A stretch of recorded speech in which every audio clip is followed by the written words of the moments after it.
آج کا ایپیسوڈ بھی ایک خاص ایپیسوڈ ہے. اس کا سبب یہ ہے کہ ہمارے ایک دوست ہیں سید کاشف رضا، بہت زبردست ناول نگار، شاعر اور مترجم. بہت ادب میں ان کی دلچسپی بہت قابل ستائش ہے اور بہت اچھے لکھاری ہیں. انہوں نے کوئی 4-5 برس پہلے کراچی کی غزل کی نسبت سے ایک پوسٹ فیس بک پہ کی تھی، جسے ری شیئر کیا گیا اور پھر ایک اور دوست نے اس کے بارے میں لکھا. اور کراچی میں جو غزل کہی گئی ہے، غزل لکھی گئی ہے، اس کی تعریف میں کاشف کی وہ پوسٹ تھی. اور میں سمجھتا ہوں کہ بہت اہم کاشف نے 2-3 باتیں جو کی اس میں کراچی میں لکھی گئی یا کہی گئی غزل کی نسبت سے. ان میں ایک بات یہ ہے کہ انہوں نے کہا کہ کراچی کی غزل کی معنویت کو اب تک سمجھا نہیں گیا، اس میں خاص رکھ رکھاؤ ہے اور الفاظ کے ساتھ جو تہذیب جڑی ہوتی ہے اس کا ذکر کیا انہوں نے. اور میں سمجھتا ہوں یہ کاشف نے بہت اہم پوسٹ کی ہے، کیونکہ نہ جانے کیوں ہم جب یہ جو پوسٹ پارٹیشن پوسٹ انڈیپینڈنس کی جو صورت ہے بٹوارے کے بعد کی بر صغیر کے، اس میں کراچی کا ایک بہت اہم کردار ہے ادب کے حوالے سے، لٹریچر، اردو ادب کے حوالے سے. وہ میں ایسے بات کرنے کی کوشش کرتا ہوں کہ دیکھیے، ایک تو پارٹیشن سے پہلے کراچی تھا جو کولونیل کراچی تھا، جو انگریز جس کو چلاتے تھے، اور کراچی میں کو شہر بنانے میں انگریز کا بہت بڑا کردار ہے. اس پہ میں پھر سوچ رہا ہوں کہ ایک سیریز آف پروگرامز کرنے کی. لیکن پارٹیشن کے بعد ہوا یہ کہ کراچی چونکہ ایک بڑا جغرافیائی ایک علاقہ تھا، اور یہاں مہاجروں کی ایک بہت بڑی تعداد نے آنا شروع کیا انڈیپینڈنس کے بعد. اچھا، یہ جو مہاجر تھے، جو ہجرت ہوئی، یعنی ہجرت جو ہوئی، مائیگریشن جو ہوئی ہندوستان سے پاکستان کی طرف اور خاص طور پہ کراچی کی طرف، اس میں یہ ذہن میں رکھیے کہ صرف اردو بولنے والے نہیں تھے. پنجابی، جن کی مادری زبان پنجابی تھی، جیسے امرتسر کے لوگ یا جلندھر کے لوگ یا ہوشیارپور کے لوگ، گو کہ وہ زیادہ تر پنجاب میں سیٹل ہوئے، پاکستانی پنجاب میں، لیکن وہ بھی یہاں آئے. اور ظاہر اردو بولنے والوں کی کثیر تعداد تھی. تو پوسٹ پارٹیشن کراچی کا جو کلچرل لینڈسکیپ، ثقافتی منظرنامہ جو بنا، اس میں اور جو بنتا چلا گیا بتدریج، اس میں یہ جو ہجرت کرنے والے جو لوگ تھے ان کا بہت بڑا کردار تھا. وہ ایسے کہ ان دنوں کمیونیکیشن کا جو بہت اہم ذریعہ تھا وہ ریڈیو تھا. ٹیلی ویژن آیا لیٹ 60s میں یا مڈ 60s میں، اور آغاز میں ریڈیو ایک ذریعہ تھا اور اخبارات ذریعہ تھے. اور ان دونوں کمیونیکیشن کے ذرائع میں جو ہجرت کرنے والے لوگ جو ہجرت کر کے آئے تھے، ان کی ایک بڑی تعداد نے کام کرنا شروع کیا. ریڈیو پاکستان ایک مرکز بن گیا شاعروں اور ادیبوں کا، اور اتنے نام میں ہیں کہ میں گنوا نہیں سکتا. جو میرے حافظے میں نام آئیں گے میں وہ گنواتا ہوں اور وہ ان کے نام لیتا ہوں، اور بہت سے نام میں یقیناً بھول جاؤں گا، جس کے لیے پہلے سے میں معافی چاہتا ہوں. اب زید بخاری سے شروع کریں. زید بخاری بہت بڑا نام ریڈیو پاکستان کو چلانے والے، اور اردو کے بارے میں اتنے پرٹیکولر، اتنے میٹیکولس تھے، وہ سب کو کسی دن سناؤں گا ان کے مزے کے واقعات. پھر ایک بہت بڑی تعداد تھی لوگوں کی جو ان کے ساتھ منسلک تھے، اور پھر بہت بڑی تعداد تھی جو منسلک نہیں بھی تھے. نام لیتا ہوں مثال کے طور پر تابش دہلوی، اسلم فروخی، بہت بڑے نقاد ہمارے ہاں کراچی میں، عسکری صاحب، سلیم احمد، قمر جمیل. کتنے بڑے نام ہیں، آپ ان کو نظر انداز نہیں کر سکتے. یہ جو اردو ادب جو ہمارا پنپ رہا تھا، بن رہا تھا پارٹیشن کے بعد، اس میں ان سب کا بڑا کردار. پھر رئیس امروہوی، ان کے بھائی جان ایلیا، اس کے علاوہ دیکھیے امید فاضلی. اب جیسے جیسے نام یاد آ رہے ہیں میں ویسے ویسے لے رہا ہوں. ہاں، محشر بدایونی، رضی اختر شوق، صہبا اختر، بے پناہ کمال کے شاعر تھے یہ لوگ، اور خاص طور پہ غزل کی صنف میں ان کا بڑا کام ہے. پھر رسا چغتائی، بعد میں نے رسا بھائی پہ ایک پروگرام بھی کیا پچھلے دنوں. اور پھر اس کے بعد ایک نسل آئی جو کراچی سے مشہور ہوئے، عبید اللہ علیم، جمال احسانی، سلیم کوثر، اور میں نام بھول رہا ہوں، اور اگر بھول رہا ہوں تو معافی چاہتا ہوں. ایک کہکشاں ہے. پھر نقادوں میں لے لیجیے آپ، مجنو گورکھپوری صاحب، عبداللہ صدیقی صاحب، وغیرہ وغیرہ.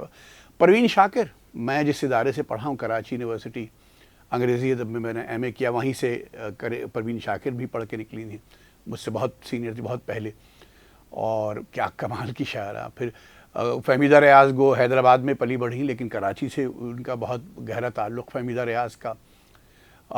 اس طرح کہ اب ایک بہت بہت یعنی کتنے میں نے آپ کے نام سنائے ہیں، یہ کوئی سب غیر اہم نام نہیں ہے. محسن بھوپالی بھی کراچی میں بہت عرصہ رہے اور کمال کے شعر کہے محسن بھوپالی نے. پھر اب جو لوگ ہیں چلیے ان کو ابھی ہم کسی اور دن ذکر کریں گے. شعر سناتا ہوں جلدی جلدی چونکہ کاشف رضا کی بات کی تائید میں. قمر جمیل صاحب کا شعر یاد آ گیا. خواب میں جو کچھ دیکھ رہا ہوں اس کا دکھانا مشکل ہے، آئینے میں پھول کھلا ہے ہاتھ لگانا مشکل ہے. سلیم احمد، غنیم وقت کے حملے کا خوف، غنیم وقت کے حملے کا مجھ کو خوف رہتا ہے، میں کاغذ کے سپاہی کاٹ کر لشکر بناتا ہوں. تابش دہلوی، مجھے بہت پسند ہے تابش دہلوی صاحب کی شاعری. بار حیات اٹھائیے تنہا اٹھائیے، یہ بوجھ آپ سے نہیں اٹھتا اٹھائیے. رسا بھائی کے تو میں آپ کو شعر سنا چکا ہوں. محشر بدایونی کمال کے شاعر تھے، بہت کام ہے ان کا غزل میں. کرے دریا نہ پل مسمار میرے، ابھی کچھ لوگ ہیں اس پار میرے. رضی اختر شوق ایک بہت کمال کے شاعر تھے. میں چونکہ آپ سے بتا چکا ہوں اپنے بارے میں تقریباً اندھا ہوں، مجھے نظر بہت کم آتا ہے. تو جب بھی مجھ سے کوئی میری بینائی کے بارے میں پوچھتا ہے تو رضی اختر شوق کے 2 شعر سناتا ہوں کہ مجھے اس جرم میں اندھا کیا ہے کہ بینائی سے بڑھ کر دیکھتا ہوں. نشاط دید تھا آنکھوں کا جانا، سو اب پہلے سے بہتر دیکھتا ہوں. پھر آپ کا خدا بھلا کرے جان صاحب کے تو میں کتنے شعر سنا سکتا ہوں، لیکن اس سے پہلے میں محسن بھوپالی کا میں نے ذکر کیا.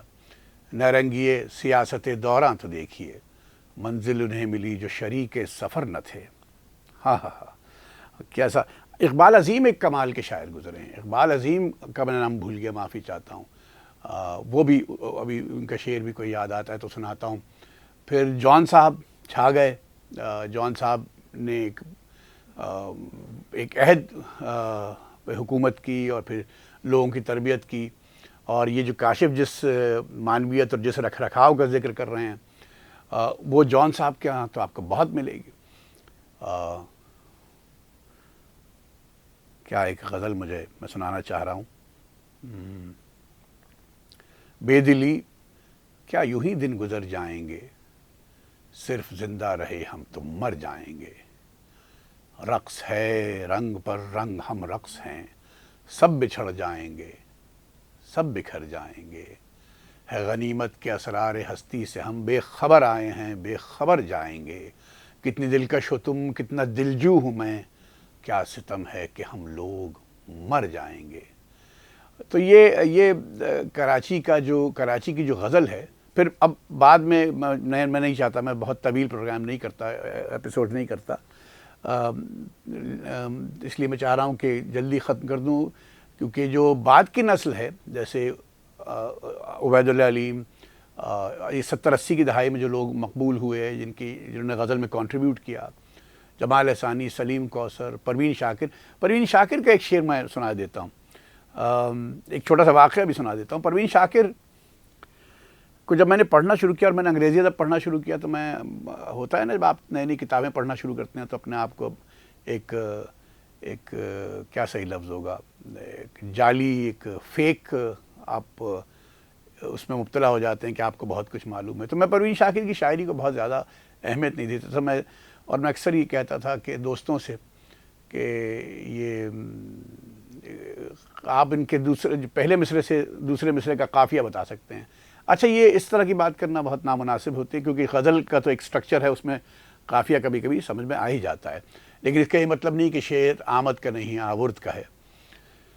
پروین بہت بڑی شاعرہ. بعد میں مجھے احساس ہوا کہ ان کا کتنا کام ہے اور کیسا کام ہے. پروین شاکر کے چلیں اس شعر پہ اس قسط کا اختتام کرتے ہیں کراچی کی غزل کو ٹریبیوٹ پیش کرتے ہوئے.